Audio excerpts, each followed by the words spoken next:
ഓം ശ്രീ ഗണേശായ നമ. ഓം ശ്രീ ഗണേശ ശാരദാ ഗുരുഭ്യോ നമ. ഓം സകല ഗുരുഭ്യോ നമ. ഓം കൃഷ്ണായ വാസുദേവായ ദേവകീ നന്ദനായ ച നന്ദഗോപകുമാരായ ഗോവിന്ദായ നമോ നമ. ഓം നമോ ഭഗവതേ വാസുദേവായ. ഓം ശ്രീകൃഷ്ണായ പരബ്രഹ്മണേ നമഃ. ഹരി ഓം. ശ്രീമദ് നാരായണീയം പഠന പരമ്പരയിലേക്ക് എല്ലാവർക്കും സുസ്വാഗതം, സുദിനം നേരുന്നു. നമ്മൾ 21ാമത്തെ ഇതാണ് പഠിച്ചുകൊണ്ടിരിക്കുന്നത്, 21ാമത്തെ ദശകം. പക്ഷേ ഈ അധ്യായത്തിൽ 12 ശ്ലോകങ്ങളുള്ളതുകൊണ്ട് ദശകം എന്നല്ല അതിനെ പറയുക. അതായത് 10 ഉള്ളപ്പോഴാണ് ദശകം എന്ന് പറയുന്നത്. സാധാരണ എല്ലാത്തിലും 10 ആണ്, ഇതിൽ 12 ശ്ലോകങ്ങളുണ്ട്. ഈ ദശകത്തിലെ 9 വരെയുള്ള ശ്ലോകങ്ങളാണ് നമ്മൾ പഠിച്ചത്. നവവർഷങ്ങളായിട്ട് പഠിച്ചു അത്. ഇനി 9 ഭൂഖണ്ഡങ്ങളായിട്ട്. ഇനി അടുത്ത ദ്വീപുകളാണ്. 10ാമത്തെ ശ്ലോകത്തിൽ 6 ദ്വീപുകളെക്കുറിച്ച് പറയുന്നു. അത് കഴിഞ്ഞ് 11ാമത്തേതിൽ ഗ്രഹങ്ങളും നക്ഷത്രങ്ങളും അവയെയൊക്കെ പറയുന്നു. 12ാമത്തേതിൽ നമ്മുടെ മേൽപ്പത്തൂർജി പ്രാർത്ഥിക്കുന്നു. 14 ലോകങ്ങൾ, 7 ലോകങ്ങൾ മുകളിലേക്കും 7 ലോകങ്ങൾ താഴേക്കുമുള്ള മനുഷ്യരെല്ലാവരും ആദിശേഷ രൂപത്തിൽ ഭഗവാനെ പാതാളത്തിൽ ഭജിക്കുന്നു എന്ന്. അപ്പോൾ ഇവിടെ ആദ്യം നമുക്ക് 10ാമത്തെ ശ്ലോകം ഒന്ന് വായിച്ച് അതിൻ്റെ അർത്ഥം എന്നാന്ന് നോക്കിയിട്ട് ഓരോ ശ്ലോകങ്ങളെടുത്ത് വായിച്ച് പിരിച്ചു പറഞ്ഞ് അർത്ഥം പറഞ്ഞ് പഠിച്ചു പോകാം. ആദ്യത്തെ ശ്ലോകം 10ാമത്തേത്. ഓം ഹരിശ്രീ ഗണപതയേ നമ. വിഘ്നമസ്തു. പ്ലാക്ഷേർക്കരൂപം ഐ ശാൽമല ഇന്ദുരൂപം ദ്വീപേ ഭജന്തി കുശനാമനി വന്യരൂപം ക്രൗഞ്ചേമ്പുരൂപം അഥവായുമയം ചശാകേ ത്വാം ബ്രഹ്മരൂപമയി പുഷ്കരനാം നിലോകാഹ. വാക്കുകൾ പിരിച്ചു നോക്കാം. പ്ലാക്ഷേ, അർക്കരൂപം, ഐ, ശാൽമല, ഇന്ദുരൂപം, ദീപേ, ഭജന്തി, കുശനാമനി, വന്യരൂപം, ക്രൗഞ്ചേ, അംബുരൂപം, അഥ, വായുമയം, ച, ശാകേ, ത്വാം ബ്രഹ്മരൂപം, ഐ, പുഷ്കരനാംനി ലോകാഹ. ഇതാണ് വാക്കുകൾ. ഇനി അത് വായിക്കുന്ന എങ്ങനെയാണെന്ന് നോക്കാം. പ്ലാക്ഷേർക്കരൂപമയി ശാൽമല ഇന്ദുരൂപം. രൂപം എന്ന അനുസ്വാരം പോയിട്ട് അവിടെ മകാരം വരുവാണ്. അനുസ്വാരം പ്ലസ് ആ വന്നപ്പോൾ അത് മായായി മാറിയപ്പം പ്ലാക്ഷേർക്കരൂപമയി എന്ന് വായിക്കും. പ്ലാക്ഷം എന്ന ദ്വീപിൽ, പ്ലാക്ഷം എന്ന ദ്വീപ്, പ്ലാക്ഷദ്വീപിൽ അർക്കരൂപം ഐ. അല്ലയോ ഭഗവാനെ, അല്ലയോ ഗുരുവായൂരപ്പ, അങ്ങയെ പ്ലാക്ഷദ്വീപിൽ അർക്കസ്വരൂപനാണ്. അർക്കൻ എന്ന് പറഞ്ഞാൽ സൂര്യൻ. അർക്കൻ, പിന്നെ സൂര്യൻ, കുറേ പേരുകളുണ്ട്. അതൊക്കെ ഭഗവാന്റെ, ആദിത്യൻ ഒക്കെ സൂര്യഭഗവാന്റെ പര്യായങ്ങളാണ്. അപ്പോൾ പ്ലാക്ഷദ്വീപിൽ സൂര്യസ്വരൂപിയായി അങ്ങയെ ഭജിക്കുന്നു. ശാൽമല ഇന്ദുരൂപം, ശാൽമല ദ്വീപിൽ. അപ്പോൾ ആദ്യം നമുക്ക് 6 ദ്വീപുകളുടെ പേര് പറയാം, അപ്പോൾ നിങ്ങൾക്ക് എളുപ്പമുണ്ടാവും, വേഗം പഠിക്കും.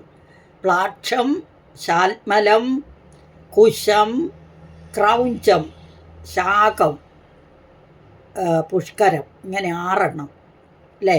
പ്ലാക്ഷം, ശാൽമലം, കുശം, ക്രൗഞ്ചം, ശാകം, പുഷ്കരം, ഇങ്ങനെയുള്ള ദ്വീപുകളിൽ പ്ലാക്ഷദ്വീപ്, ശാൽമലദ്വീപ്, കുശദ്വീപ്, ശാഖദ്വീപ്, ക്രൗഞ്ചദ്വീപ്, പുഷ്കരദ്വീപ്.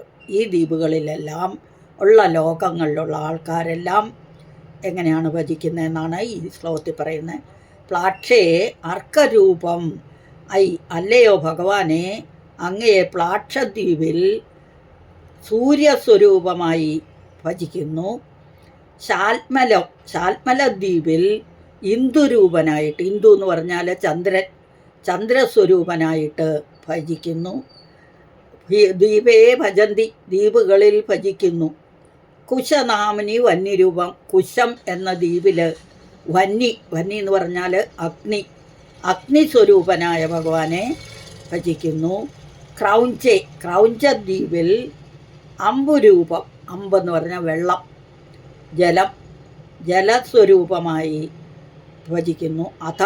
അപ്രകാരം വായുമയം ച ശാഖദ്വീപിൽ വായു സ്വരൂപനായിട്ടുള്ള ഭഗവാനെ ഭജിക്കുന്നു.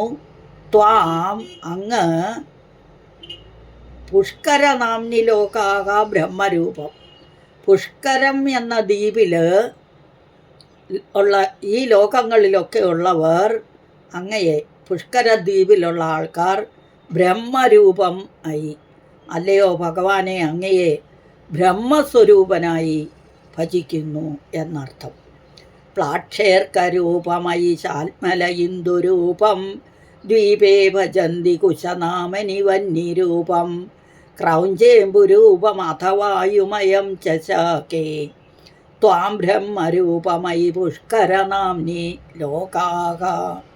അല്ലയോ ഭഗവാനെ, അങ്ങയെ പ്ലാക്ഷദ്വീപിൽ ആദിത്യരൂപിയായും ശാൽമലദ്വീപിൽ ചന്ദ്രരൂപിയായും കുശദ്വീപിൽ അഗ്നിരൂപിയായും ഭജിക്കുന്നു.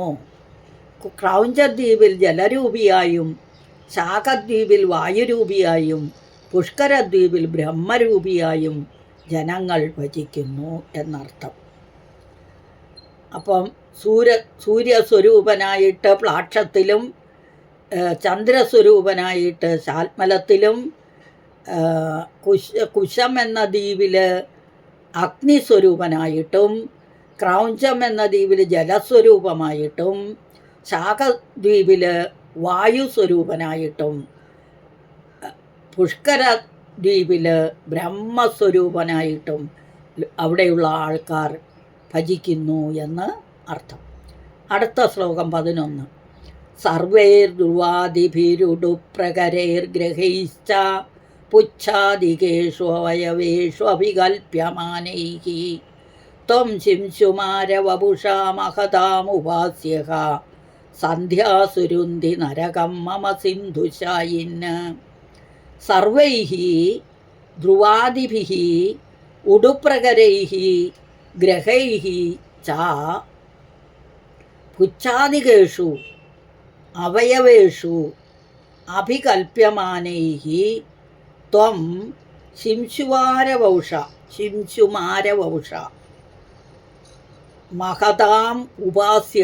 മഹതാം ഉപാസ്യഃ സന്ധ്യാസു രുന്തി നരകം മമ സിന്ധുശായിൻ. അല്ലയോ വെള്ളത്തിൽ ശയിക്കുന്നവനെ, സിന്ധു വെള്ളം, സമുദ്രത്തിൽ അല്ലെങ്കിൽ ജലത്തിൽ, നാരായണൻ എന്നർത്ഥം. നാരത്തിൽ അയനം ചെയ്യുന്നവൻ നാരായണൻ. അപ്പോൾ വെള്ളത്തിൽ ശയിക്കുന്നവൻ, പാലാഴിയിൽ ആണ്, പാലാഴിയിൽ പള്ളി കൊള്ളുന്നു, ഭഗവാൻ ഉറങ്ങുന്നു അല്ലെ, ശയിക്കുന്നു. ആ വെള്ളത്തിൽ ശയിക്കുന്നവനെ, അത് സിന്ധുശായിയായ പാലാഴിയിൽ പള്ളി കൊള്ളുന്നവനായ ഭഗവാനെ എന്ന് വിളിച്ചിട്ട് ധ്രുവാദിഭിഹി, ധ്രുവൻ മുതലായ ഗ്രഹങ്ങളും നക്ഷത്രങ്ങൾ, ഉടുപൻ നക്ഷത്രങ്ങൾ, ഉടുപ്രകരൈഹി, പ്രകരൈഹി സമൂഹം, അപ്പം നക്ഷത്ര സമൂഹങ്ങളും ഗ്രഹങ്ങളും, ഗ്രഹങ്ങളും ഗ്രഹൈശ്ച എന്ന്. അപ്പോൾ സർവ നക്ഷത്രങ്ങളും ധ്രുവൻ മുതലായ നക്ഷത്രങ്ങളെയും ഗ്രഹങ്ങളെയും ഉപാസകരാൽ കൽപ്പിക്കപ്പെട്ടിരിക്കുന്നു. ആരായിട്ട്? ശിംശുമാരവപുഷം. ശിംശുമാരൻ എന്ന് പറഞ്ഞാൽ ശിശുക്കളെ മരിപ്പിക്കുന്നവൻ, അതായത് ചീങ്കണ്ണി മുതലായ ജീവികൾ. ചീങ്കണ്ണിയൊക്കെ പ്രസവിക്കുമ്പോഴേ അതിലെ ആദ്യത്തെ കൊച്ചുങ്ങളെയൊക്കെ അങ്ങ് തിന്നും, മരിപ്പിക്കും. അതുകൊണ്ട് ശിംശുമാരൻ എന്ന് മുതലയ്ക്കും ചീങ്കണ്ണിക്കൊക്കെ പേര്. അപ്പോൾ ആ സ്വരൂപം, വപുസ് എന്ന് പറഞ്ഞാൽ ശരീരം, ശിംശുമാരവപുഷം, ശിംശുമാര രൂപത്തിൽ മുതലയുടെ രൂപത്തിൽ മഹതാമുപാസ്യ മഹത്തായ ജനങ്ങൾ സജ്ജനങ്ങൾ ഉപാസിക്കുന്ന എപ്പോഴ് സന്ധ്യകളിൽ 3 സന്ധ്യകളുണ്ട്. പ്രാതസന്ധ്യ, മധ്യസന്ധ്യ, സായംകാല സന്ധ്യ അല്ലേ. അപ്പോൾ രാവിലത്തെ ഇതിനെ പ്രാതസന്ധ്യ എന്ന് പറയും, വൈകുന്നേരത്തെ ഇതിനെ സായം സന്ധ്യ എന്ന് പറയും. അപ്പോൾ ഈ സന്ധ്യാവേളകളിൽ സജ്ജനങ്ങൾ ശിംശുമാരവപുഷമായിരിക്കുന്ന ഭഗവാനെ ഭജിക്കുന്നു. അങ്ങനെയുള്ള ആ പാലാഴിയിൽ പള്ളി കൊള്ളുന്ന അല്ലയോ ഭഗവാനെ, അങ്ങ് മമ നരകം രുന്തി, നരകങ്ങളെ, എൻ്റെ ദുഃഖത്തെ, രുന്തി എന്ന് പറഞ്ഞാൽ തടയുക എന്നർത്ഥം, എൻ്റെ ദുഃഖങ്ങളെ ഇല്ലാതാക്കിയാലും എന്ന് മേൽപ്പത്തൂർ പ്രാർത്ഥിക്കുകയാണ്. അപ്പോൾ സർവൈഹി ധ്രുവാദിഭിഹി ഉടുപ്രകരൈഹി ഗ്രഹൈഹി ച പുച്ഛാദികേഷു അവയവേഷു അഭികൽപ്യമാനൈഹി. ഇത്രയും പദങ്ങളെ കൊണ്ട് 2 വരിയാക്കി എഴുതിയിരിക്കുന്നു. ഇനി ത്വം ശിംശുവാരവൗഷ, ശിശുക്കളെ മരിപ്പിക്കുന്ന അല്ലെങ്കിൽ തിന്നുന്ന മുതല, ചീങ്കണ്ണി എന്നൊക്കെ അർത്ഥം. സജ്ജനങ്ങൾ ഉപാസിക്കുന്ന, സന്ധ്യകളിൽ ഉപാസിക്കുന്ന ആ രൂപമാണ് മുതലയുടെ രൂപം. അതായത് ഈ ഗ്രഹങ്ങളെയും നക്ഷത്രങ്ങളെയൊക്കെ നമ്മൾ ഓരോ ഡോട്ടിട്ടിട്ട് ചില രൂപങ്ങളുണ്ടാക്കി അതിനെയെല്ലാം കൂട്ടിച്ചേർക്കുമ്പോൾ ഒരു രൂപം കിട്ടും. അങ്ങനെ അത് പൂരിപ്പിക്കാറില്ലേ. അതുപോലെ ഈ നക്ഷത്രങ്ങളും ഈ ഗ്രഹങ്ങളും എല്ലാം കൂടിച്ചേർന്ന് കഴിയുമ്പം അതിനെ ഒരു മുതലയുടെ ആകൃതി, തലകീഴായി നിൽക്കുന്ന ഒരു സർപ്പം അല്ലെങ്കിൽ ഒരു മുതലയുടെ രൂപത്തിൽ കാണാം. അതിനെ ഭജിക്കുന്നു, ആ രൂപത്തിൽ ഭജിക്കുന്നു എന്നർത്ഥം. ഇവിടെ രുന്തി നരകം, നരകവർണ്ണന മേൽപ്പത്തൂർ ഒരു വാക്കുകൊണ്ട് വർണ്ണിച്ചേയില്ല, തൊട്ടുപോലും നോക്കിയില്ല. ആ നരകം എന്നുള്ള ഒരൊറ്റ വാക്കുകൊണ്ട് ആ ശ്ലോകത്തിൽ ആ നരകത്തെ വിശേഷിപ്പിച്ചു. ഒറ്റ ഒരു വാക്ക്, ബാക്കിയൊക്കെ വിട്ടുകളഞ്ഞു, വിഴുങ്ങിക്കളഞ്ഞു. അപ്പോൾ അത് ഭാഗവതത്തിൽ 5-ാം സ്കന്ധത്തിൽ 26-ാമത്തെ അധ്യായത്തിൽ വിവരിച്ച് പറയുന്നുണ്ട്. സമയം കിട്ടുമ്പോൾ വിവരിക്കാം. അപ്പോൾ ഇവിടെ വർണ്ണിക്കുന്നില്ല, ക്ലാസ് മുമ്പോട്ട് പോവില്ല. അപ്പോൾ അതുകൊണ്ട് 28 നരകങ്ങളുണ്ട്. അതിൽ ഏറ്റവും ഇതായിട്ടുള്ള നരകം എന്ന് പറയുന്നത് എന്താണ്? ആ നരകത്തിൻ്റെ പേര് വൈതരണി. വൈതരണി മുതലായ നരകങ്ങൾ, 28 നരകങ്ങൾ. അതിൽ മേളിലോട്ട് പോകുന്തോറും പുണ്യങ്ങളും താഴോട്ട് പോകുന്തോറും പാപവും വർദ്ധിപ്പിക്കുന്നു അതിൽ. അപ്പം 14 ലോകമുണ്ട്, 14 അത് അടുത്ത ശ്ലോകത്തിൽ പറയുന്നു. അപ്പം ഇവിടെ ഈ പാലാഴിയിൽ പള്ളി കൊള്ളുന്ന അല്ലയോ ഭഗവാനെ, നക്ഷത്രങ്ങളാലും ഗ്രഹങ്ങളാലും ഒക്കെ മഹാന്മാർ സജ്ജനങ്ങൾ ഉപാസിക്കുന്നു സന്ധ്യവേളകളിൽ. അപ്പോൾ ഒരു ശിംശുവാര രൂപത്തിൽ പ്രത്യക്ഷപ്പെടുന്നു അങ്ങ്, മുതലയുടെ രൂപത്തിലുള്ള അങ്ങ് എൻ്റെ ദുഃഖങ്ങളെ ഇല്ലാതെയാക്കണേ എന്ന് അർത്ഥം. സർവേർദുവാദിഭിരുടുപ്രകരേർഗ്രഹൈശ്ച പുച്ഛാദികേഷു. പുച്ഛം എന്ന് പറഞ്ഞാൽ വാല് മുകളിലും തല താഴെയായി ഇട്ടിരിക്കുന്നതാ. പുച്ഛാദികേഷു അവയവേഷു, അവയവങ്ങളിൽ, വാല് മുതലായ അവയവങ്ങളിൽ അഭികൽപ്യമാനൈഹി. അഭികൽപ്യമാനൈ എന്ന് പറഞ്ഞാൽ ഈ എന്താ പറയുക, അങ്ങനെ അങ്ങനെ ഒരു രൂപമുണ്ടാകുന്നു നമ്മൾ പൂജയൊക്കെ നടത്തുമ്പോൾ. അതായത് നക്ഷത്രങ്ങളും ഗ്രഹങ്ങളും എല്ലാം കൂട്ടിച്ചേരുമ്പോൾ ആ രൂപത്തെ മഹാന്മാർ സജ്ജനങ്ങൾ മുതലയുടെ രൂപമായി സന്ധ്യകളിൽ ഭജിക്കുന്നു. അങ്ങനെയുള്ള അല്ലയോ ഭഗവാനെ സിന്ധുശായിൻ നാരായണ, എൻ്റെ നരകങ്ങളെ ഇല്ലാതെയാക്കണേ. രുന്തി എന്ന് പറഞ്ഞാൽ തടയണേ എന്ന് പ്രാർത്ഥന.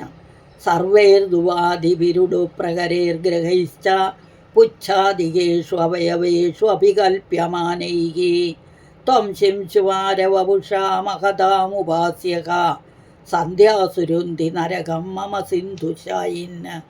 പാലാഴിയിൽ പള്ളികൊള്ളുന്ന ഭഗവാനെ വാൽ മുതലായ അവയവങ്ങളിൽ ധ്രുവൻ മുതലായ നക്ഷത്രങ്ങളെയും ഗ്രഹങ്ങളെയും ഉപാസകരാൽ കൽപ്പിക്കപ്പെട്ടിരിക്കുന്ന ശിംശുമാരരൂപിയായി, അതായത് തലകീഴായി കിടക്കുന്ന സർപ്പാകൃതിയുള്ള ഒരു ജീവി മുതല അല്ലെങ്കിൽ ചീങ്കണ്ണി, ത്രിസന്ധ്യകളിൽ മഹാന്മാർക്ക് സേവിക്കത്തക്കവനായ അങ്ങ് എന്നെ നരകത്തിൽ നിന്നും കരകയറ്റണമേ എന്ന് 11-ാമത്തെ ശ്ലോകം. 12-ാമത്തേത് പാതാളമൂലഭുവിശേഷതനും ഭവന്തം ലോലൈകകുണ്ടല വിരാജി സഹസ്രശീർഷം നീലാംബരം ധൃതഹലം ഭുജഗാംഗനാഭിः ജുഷ്ടം ഭജേ ഹരഗതാൻ ഗുരുഗേഹനാഥ.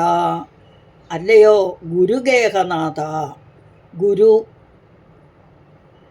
ഗേഹം പുരമാണ്.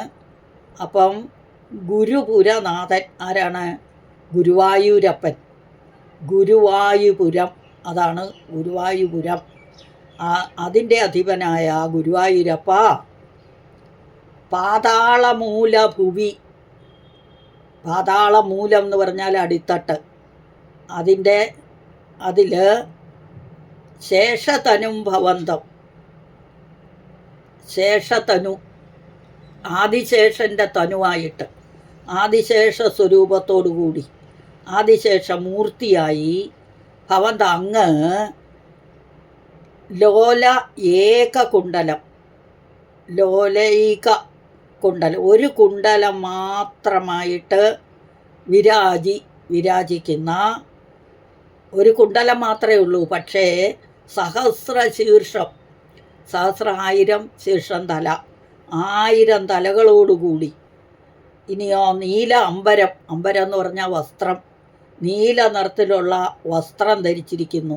ധൃതഹലം. ഹലം എന്ന് പറഞ്ഞാൽ കലപ്പ. ആ കലപ്പ ധൃതം, കലപ്പയെ പിടിച്ചിരിക്കുന്നു. കലപ്പ ധരിച്ച്. ഭുജകം. ഭുജക അംഗം.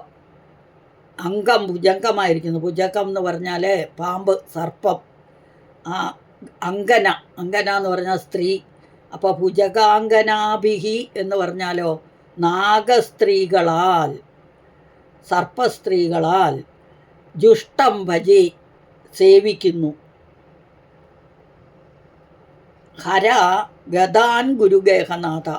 അല്ലയോ ഗുരുവായൂരപ്പ, എൻ്റെ ഗതങ്ങളെയും, ഗതങ്ങൾ ദുഃഖങ്ങൾ, എൻ്റെ ദുഃഖങ്ങളെയും ഹരിച്ചാലും. ഹര എന്ന് പറഞ്ഞാൽ ഹരിക്കുക, ഇല്ലാതാക്കുക, നഷ്ടപ്പെടുത്തുക എന്നൊക്കെ അർത്ഥം. അപ്പോൾ ഇവിടെ ഏകകുണ്ടലമൂർത്തി ആരാണ്? ആദിശേഷനാണ്, ബലരാമൻ.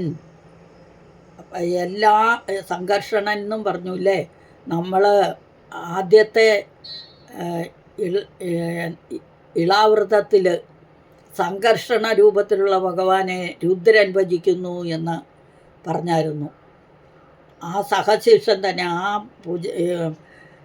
സർപ്പശേഷൻ അല്ലെങ്കിൽ ആ അനന്തൻ, ആ ആദിശേഷൻ, ബലരാമൻ, സംഘർഷൻ എന്നൊക്കെ പറഞ്ഞ ആ രൂപത്തെ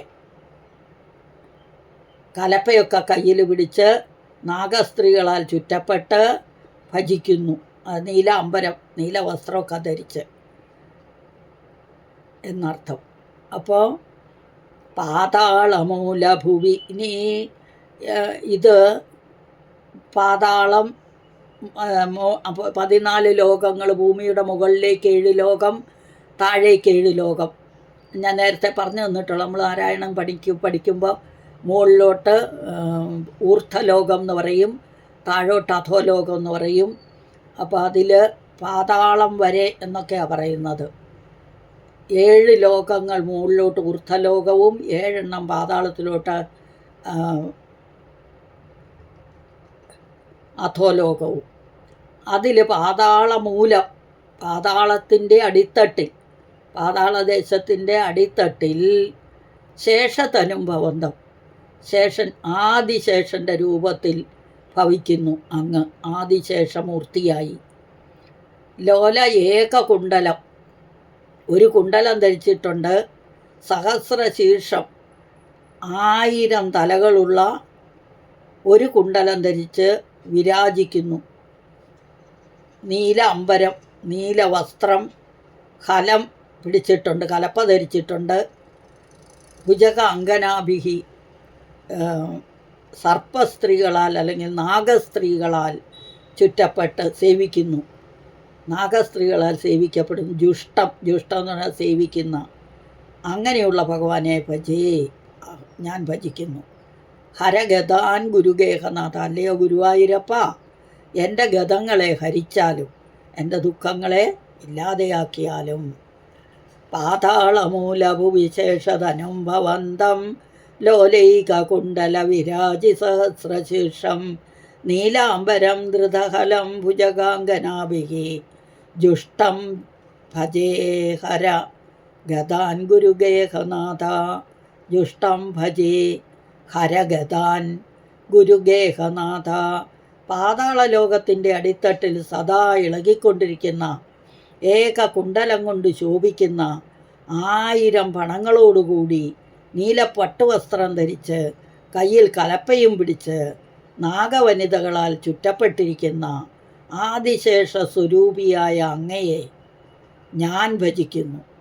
അല്ലയോ ഗുരുവായൂരപ്പ, അങ്ങ് എൻ്റെ രോഗങ്ങളെ അകറ്റിക്കളഞ്ഞാലും എന്ന് പ്രാർത്ഥന.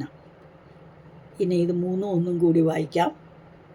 പ്ലാക്ഷേർക്കരൂപമയിശാത്മല ഇന്ദുരൂപം ദ്വീപേ ഭജന്തി കുശനാമനിവന്യരൂപം ക്രൗഞ്ചേമ്പുരൂപമഥവായുമയം ചശാകേ ത്വാം ബ്രഹ്മരൂപമയി പുഷ്കരനാംനി ലോകാഃ സർവൈർധ്രുവാദിവിരുഡു പ്രകരൈർഗ്രഹൈശ്ച പുച്ഛാദികേഷ്വവയവേഷു അഭികൽപ്യമാനൈഃ ത്വം ശിംശുമാരവപുഷാ മഹതാമുപാസ്യഃ സന്ധ്യാസുരുന്തി നരകം മമ സിന്ധുശായിന് പാതാളമൂലഭുവിശേഷതനും ഭവന്തം ലോലൈകകുണ്ടല വിരാജി സഹസ്രശീർഷം നീലാംബരം ധൃതഹലം ഭുജഗാംഗനാഭിഹി ജുഷ്ടം ഭജേ ഹരഗതാൻ ഗുരുഗേഹനാഥ.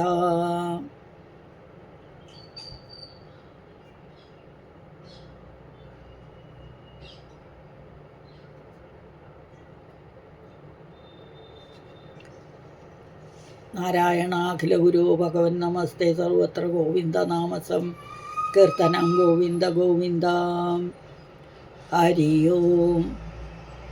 ഇതോടുകൂടി നമ്മളുടെ 21ാം ദശകം കഴിഞ്ഞു. ഇനി നമുക്ക് അടുത്ത ക്ലാസ്സിൽ സമർപ്പണമാണ്. മുഴുവൻ ശ്ലോകങ്ങളും വായിച്ച് മുഴുവൻ അർത്ഥം പറയുക, അത് ഭഗവാനിൽ സമർപ്പിക്കുക.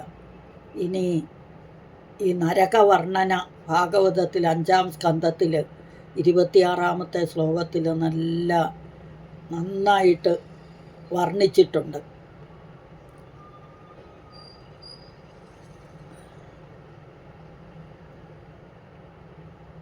അതായത് എന്താ അതിന് പറയുക, 26ാമത്തെ അധ്യായത്തിൽ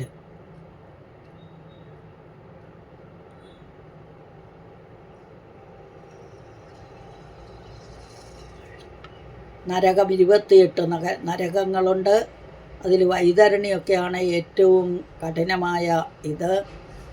നമ്മൾ ഭൂമിക്ക് മുകളിലേക്ക് ഊർധ്വലോകങ്ങളിലേക്ക് പോകും തോറും നമ്മളുടെ പുണ്യങ്ങൾ കൂടും, താഴേക്ക് പോകും തോറും പുണ്യങ്ങൾ കുറഞ്ഞു വരും. അപ്പം അതനുസരിച്ചാണ് നമ്മളുടെയൊക്കെ ജീവിതം. ഭാഗവതത്തിൽ വർണ്ണനയുണ്ട്, ഭാരതവർണ്ണനയൊക്കെ. അപ്പം ഇപ്പം നമ്മൾ എവിടം വരെയാണ് പറഞ്ഞു തന്നിരുന്നത്? ഞാൻ കുരുദേശത്തെ പറഞ്ഞില്ല എന്ന് തോന്നുന്നു. ഹിരണ്മയം വരെ പറഞ്ഞു. കുരുദേശവും പറഞ്ഞെന്നാണ് എൻ്റെ ഓർമ്മ. ഇല്ലെങ്കിൽ പറഞ്ഞു തരാം അത് പതുക്കെ. ഇപ്പോൾ ഉള്ളത് എല്ലാവരും കാണട്ടെ. ഹരിയും. ഇതോടുകൂടി സർവ ഭഗവാനെ കാത്തുരക്ഷിക്കുന്നു. സകലം ശ്രീ കൃഷ്ണാർപ്പണമസ്തു. ഹരി ഓം.